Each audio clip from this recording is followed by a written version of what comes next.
Францияда жай мезгили катаал болду. Бул өлкө эң ысык жана эң аз жаан-чачын катталган жылды баштан өткөрдү. Эгиндерди жалмап, үйлөргө коркунуч келтирип, өлкөнү каптаган токой өртүнө ыңгайлуу шарт түзүлдү. Өлкөнүн түштүгүндөгү Жеронт аймагы катуу жабыркаган. I think it's really frightening. Зарыл болгон учурда качып чыгууга даярдануу чынында эле коркунучтуу экен.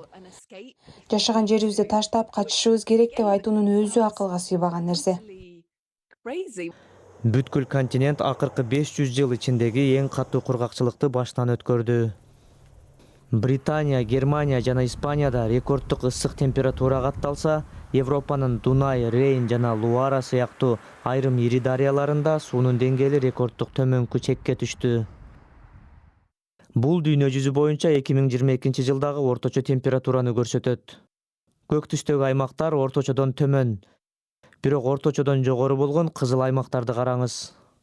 Европа, айрыкча Батыш Европа, Азиянын түндүгүндө эле ысык. Өкмөттөр глобалдык жылуулануу күчөп кетпеш үчүн дүйнөлүк температуранын жогорулашын 1,5 градустан ашырбоого милдеттенме алышкан.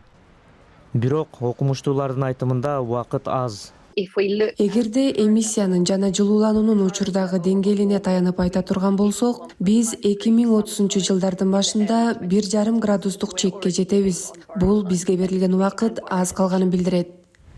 Баарынан дагы абанын кескин жылуулануусу эң суук жерлерде болуп жатат.